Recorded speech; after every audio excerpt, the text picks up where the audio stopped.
살다 보면 만나는 사람들 중에는 맺고 끊는 것이 아주 분명한 그런 분들이 있습니다. 원리 원칙에 대해서 확고하고 책임 한계에 대해서도 분명한 그런 분들이 있죠. 그런 분들 중에 어떤 분들은 자녀를 키울 때에도 아주 냉철하게 자녀가 잘못한 문제는 이건 네가 스스로 해결해야 된다라고 하면서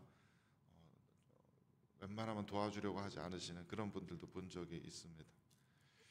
그런 기질 자체가 좀 잘못되었다거나 나쁘다는 이야기는 전혀 아닙니다만은, 만약에 하나님께서 우리 사람들을 다루실 때 그런 식으로 다루신다면 오늘 본문의 이야기는 굉장히 다른 방향으로 흘러갈 수 있었을 것 같습니다. 오늘 이야기는 사라와 하갈, 그리고 사라의 아들 이삭과 하갈의 아들 이스마엘 사이에 일어난 갈등의 이야기죠. 그런데 이런 갈등이 시작된 것은 아브라함과 사라의 불신앙 때문일 겁니다. 하나님께서는 이미 아브라함과 사라에게 약속을 주셨습니다. 너희들이 직접 아들을 낳게 될 것이다. 그 아들이 너희들의 상속자가 될 것이다. 그런 약속을 해주셨음에도 불구하고 이들은 그 약속을 믿지 못했습니다. 그래서 애굽 출신의 여종 하갈을 데려다가 아브라함의 첩으로 삼아서 아들 이스마엘을 낳게 했죠. 거기서부터 문제가 시작되었습니다. 그리고 나서 하나님께서 약속하신 대로 사라도 아들 이삭을 낳았기 때문에 먼저 낳은 아들 이스마엘과 나중에 얻은 아들 이삭 사이에 문제가 생기는 것은 불을 보듯 뻔한 일이었습니다. 아브라함과 사라의 믿음이 부족하여서 성급하고 경솔한 판단으로 인해서 이런 사단이 났으니까 그 책임도 아브라함과 사라가 직접 당연히 담당해야 할 텐데, 자비로우신 하나님께서는 그들의 연약함으로 말미암아 일어난 이런 문제들을 친히 나서서 해결해 주십니다. 11절 말씀 보면은 아브라함이 그의 아들로 말미암아 그 일이 매우 근심이 되었더니라고 했습니다. 영어 성경에서는 더 실감나게 distressed greatly라고 이렇게 번역하였습니다. 마음이 매우 상하고 아프게 되었다. 그럴 만도 하죠. 아내는 사라는 저 여종 하갈을 당장 내쫓으라, 그 아들과 함께 내쫓으라 화를 내지만, 아브라함의 입장에서는 이스마엘도 자기 피가 섞인 아들입니다. 그런 이 고대 시대에 여종 하갈과 그의 아들을 광야로 내쫓는다면 그 사실상 죽으라는 이야기죠. 광야에 먹을 것이 있습니까? 잠잘 곳이 있습니까? 도움받을 마을 사람들이 있습니까? 이렇게 광야로 쫓아낸다면 며칠 안에 짐승의 습격을 받든지 목이 말라 죽든지 도적들을 만나 죽든지 며칠 안에 죽게 될 겁니다. 그래서 그 문제 가지고 굉장히 고심하며 마음 아파하며 힘들어하고 있는 아브라함에게 하나님께서 이렇게 말씀하십니다. 12절 13절에 하나님의 아브라함에게 이르시되 내 아이나 내 여종으로 말미암아 근심하지 말고 사라가 내게 이른 말을 다 들으라. 이삭에게서 나는 자라야 내 씨라 부를 것임이니라. 그러나 여종의 아들도 내 씨니 내가 그로 한 민족을 이루게 하리라. 하나님께서 이렇게 말씀하세요. 사라가 원하는 대로 그들을 내보내라 라는 말씀입니다. 대신 내가 그들을 돌봐주겠다. 내가 그들을 책임지고 돌보아서 그들로 하여금 큰 민족을 이루게 해줄 것이다. 그런 말씀입니다. 이건 정말 하나님만이 하실 수 있는 말씀이죠. 아브라함의 기도 가운데 자기가 그냥 마음속에 만들어냈다든지 그런 게 아닙니다. 하나님께서 도대체 어떤 방법으로 이들을 지키시는 것 정도가 아니라 이들로 하여금 큰 민족을 이루게 하실까? 어떻게 그렇게 지금 아무것도 없는 이 호르몬이와 아이들, 이제 한 10대 중반 되었을 이 아이를 한 가문으로 일으키시겠다는 것인지 아브라함으로서는 도저히 상상도 할 수 없는 일입니다만은, 아브라함은 하나님의 이 약속을 믿습니다. 하나님은 이런 일을 이루실 수 있는 분이다 라고 믿습니다. 그래서 그 다음날 일찍 일어나서 아브라함은 지체 없이 하갈과 아이를 내보냅니다. 무슨 뭐 나귀에 실어가지고 혹은 마차에 태워가지고 한 짐 싸가지고 실어 보내는 것도 아니고 그냥 떡과 물 한 가죽 부대만 하갈의 어깨 위에 메어준 채 광야로 내보냅니다. 인간적으로는 참 하지 못할 일입니다.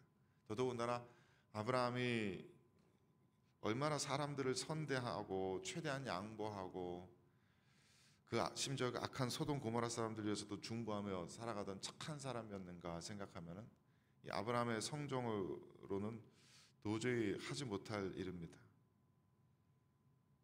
하지만 아브라함은 그 안에 고민과 갈등들을 다 내어 던져 버리고 오직 하나님의 말씀만 믿고, 그래 내가 내보내더라도 저들이 광야에 떨어질지라도 하나님께서 약속하셨다. 하나님께서 저들을 지키실 것이고 저들을 크게 일으키실 것이다.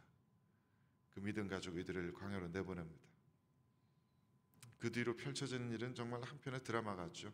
뜨거운 햇볕 아래 광야를 헤매다가 얼마 지나지 않아서 물은 금방 다 떨어지고 절망한 하갈은 지쳐서 또 목이 말라서 거의 쓰러졌다시피 한 아이를 낮은 관목 덤불 아래 그래도 한 뼘 그늘 드는 곳에 눕혀놓고선 자신은 차마 그 참혹한 모습을 지켜볼 수조차 없어서 멀리 수백 미터 떨어진 곳에 앉아서 멀리 아이가 누워있는 쪽을 바라보며 통곡을 합니다.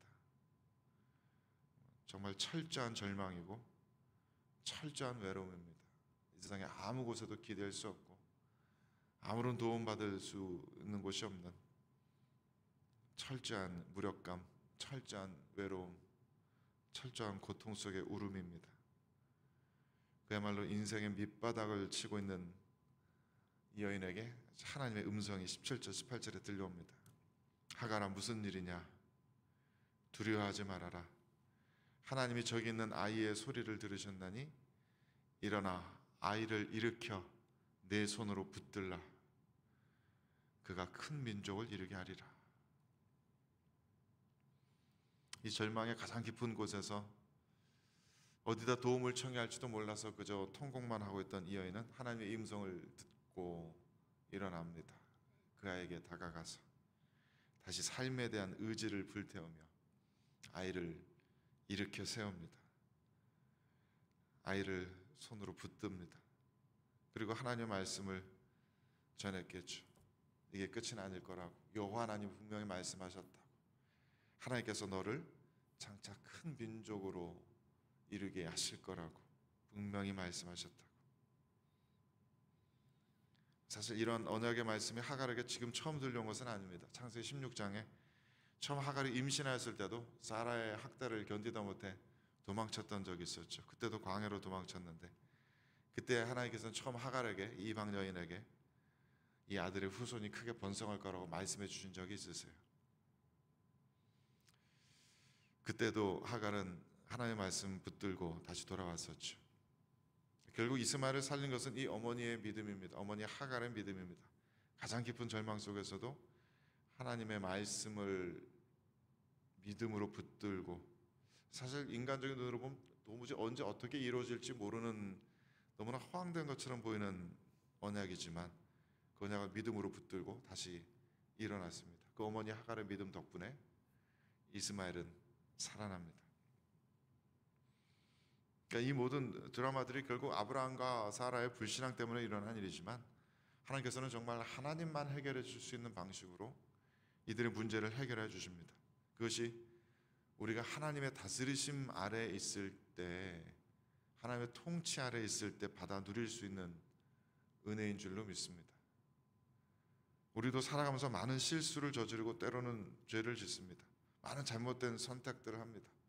그리고 그 모든 죄와 허물과 잘못된 선택의 결과들은 우리들의 인생에 고스란히 돌아오죠.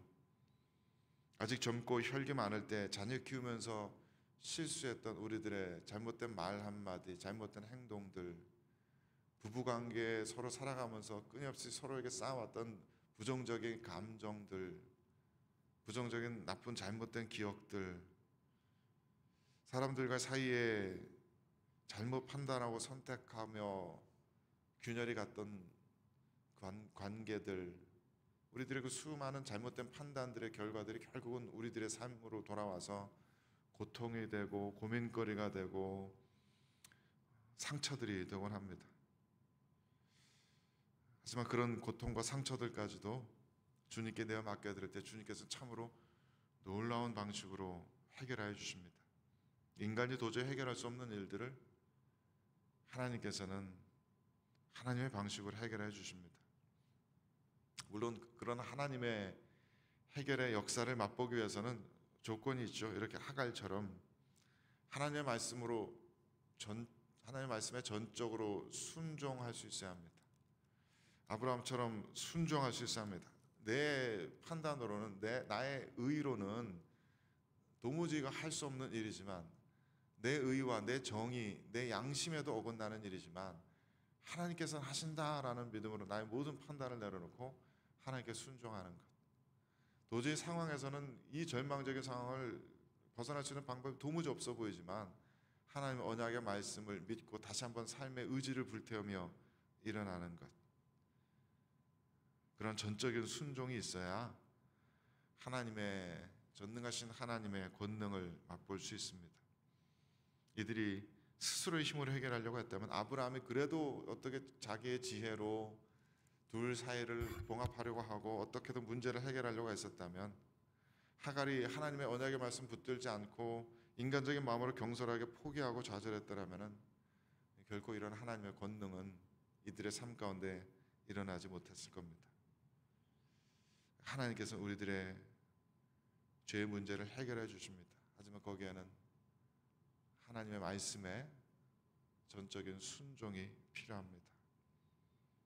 오늘도 그렇게 신실하신 하나님, 죄 많은 우리들에게 늘 자비와 긍휼을 베푸시는 하나님을 믿고 세상으로 나아가길 원합니다. 주님께서 어디로 인도하시든지 오직 주님만을 믿고 신뢰하면서 주님의 인도하심을 예민하게 따르면서 큰 평강과 안식 가운데 오늘 이 하루를 살아내시기를 주님의 이름으로 축원드립니다. 함께 기도하겠습니다.